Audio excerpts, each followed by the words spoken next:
All right, let's turn now to New York's 19th Congressional District, where Democrat Sean Eldridge is doing what he can to unseat Republican incumbent Chris Gibson. And I spoke with Eldridge about the race earlier today.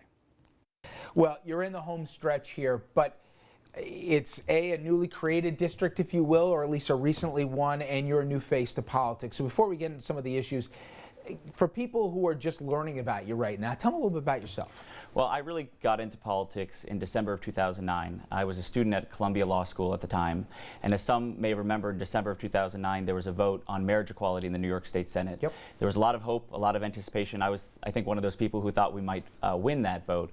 And so it was instead of studying for my final exams, which I should have been at Columbia Law School, I was watching on my laptop live stream video of the New York State Senate, and I watched as senator after senator voted against marriage equality, voted against progress, and we lost.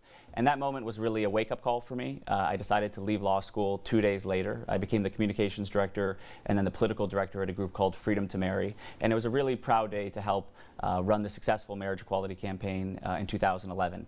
So that's really where I got into politics. Right now I run a small business investment fund called Hudson River Ventures, served on the board of Planned Parenthood in the Hudson Valley, as well as on the board of Scenic Hudson. So have been involved in a lot of issues, and I'm running because I think we really need to do better than the least productive Congress in the history of our country. Well, in a little bit, I'm going to ask you why you want the job. Well, it sounds a simple one. If you look at the approval ratings, I think it's a fair one. But let's get off the table one of the criticisms your opponent has had, which is you're new to the market. You're new to politics here. I think the communications director from at one point said that you were a rich kid that was district shopping. Answer that about the carpetbagging claim. Well, I'm very proud of the work that I've done in the Hudson Valley. I chose to make the Hudson Valley my home for the same reason as a lot of people. I think it's an incredible place to live, to get married as I did here, to start a family, to start a business as I did here. And as he's been in Washington voting to shut down the government, I've been partnering with small businesses in the Hudson Valley to help them grow. When he was signing the Koch brothers climate pledge to take no action on climate change, I was on the board of Scenic Hudson in the Hudson Valley fighting to make sure that our communities are ready for the flooding and for the impacts of climate change. While he was voting to defund Planned Parenthood, I was on the board of Planned Parenthood in the Hudson Valley. So I'm very proud of my track record. There's been a history, even in New York. If people go back to Long Island, one of the youngest congressmen we ever had was there. But how about the age issue, the experience issue? Again, one of the same criticisms from your opponent is they wouldn't have the hubris to say that under the age of 30 they'd know enough about the district, let alone about just things, period, that they'd be equipped to represent the district at such a young age. Yeah. Well, I really hope to bring some new blood, some new energy, and hopefully a greater sense of urgency to the table. We got to do something different. If we keep the same folks who are there for the next 2 years as we've had for the last 2 years, we're going to get the same results. And those results are doing nothing on immigration reform, nothing to raise the minimum wage, nothing to deal with climate change. We've got to act. Sean, you're very clear that you oppose hydrofracking. You don't think it'd be good for the district, and you don't believe in it as a science to this point. Your opponent has said you mischaracterized his position because he said, let's wait on the science, and moreover, he said, you and your husband have investments, including in oil. Is there hypocrisy? Does he have a legitimate point? Well, there's one person in this race who supports hydrofracking, and that's Congressman Gibson. He has sent out letters to his constituents stating that he does support it. My husband and I have a diverse set of investments that are managed by a third party that are very similar to the New York State Pension Fund or any mutual fund or index fund. And if I'm blessed to be elected, I will put those investments into a blind trust, as many have done, to make sure that there's no conflict of interest. But only one person in this race supports fracking, and it's him.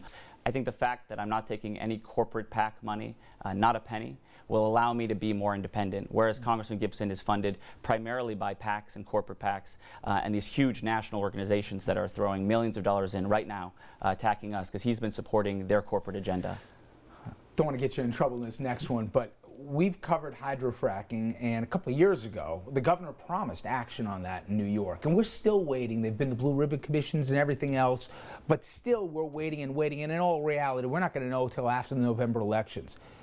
You're a New York resident, let alone a candidate. Do you think we should have by now either for good or for bad, got more clarity out of the governor's office if this is good or bad signs for New York? Well, I'm grateful we've had the moratorium. I'm grateful that he hasn't allowed it to happen here. But I think he should come out and say that it's wrong for New York State. The more that I learn, the more that I'm concerned. I don't want to pollute our drinking water. In our area, tourism and our natural resources and our environment are incredible economic strength. I don't want to put at risk those strengths for something like hydrofracking. Curious, and I've had this conversation with Sean Patrick Maloney. You are even in a redder district than him. The velocity of gay marriage, it's been, I think, certainly in my lifetime, I've seen an issue where the public has changed as perceptibly as they have. Have you run into anything on the trail where you've had to explain, let alone defend, obviously not only who you are, but your family and everything else? Has that even come up? Well, no, and I have to say, when I was growing up, I could have never imagined the opportunities that I have today. I grew up in a small town in Ohio, and as I was growing up, I knew no openly gay people, no openly gay elected officials. That wasn't even on our radar. Now I get to run for Congress as the Democratic nominee as an openly gay married man. That's humbling and that's exciting, and I'm lucky to be alive. It's amazing how much has changed in 2 years. It's amazing, and so many people came before us to make that possible, who came out, who fought through the AIDS crisis, who stood up and let me have the opportunities I have. So I want to take that opportunity that I've been given and keep fighting. Finally, and I'll be honest, if I asked this, and I'm sure I did 10 plus years ago, about why do you want to do it, it would be all the standard answer, but really, why do you want to do this? Because the public cynicism, justified or not in terms of Washington, the approval ratings, it's less than 10% for Congress. There's very few professions I can find that number for, if any. Why would you want to do that? And moreover, go into a system by definition that will be dysfunctional for the foreseeable future, when you could do other things that would improve the lives and lots of a whole lot of people? Why do you really want to do this, knowing you're going in with your eyes open that this is a hot mess that is Washington? Yeah, well, it's a fair question, and I think Congress is important, and I think right now the American people aren't being heard in the halls of Congress. I think primarily because big corporate money and special interest money is drowning out their voices, not only in campaigns, but in lobbying and in the halls of Congress. So I want to go in and help make progress on those issues, but also fight for campaign finance reform. We've got to get rid of Citizens United. We've got to get citizen-funded elections. Only then will the American people actually be heard. With that, Sean Eldridge, we wish you the best of luck. It will be a very interesting final few weeks here in the home stretch. Thank you so much. Thanks for having me. And when we come back, we will head to Pennsylvania, where yet another student speaking out about hazing in sports. Authorities say the autistic kid hazed by members of the soccer team.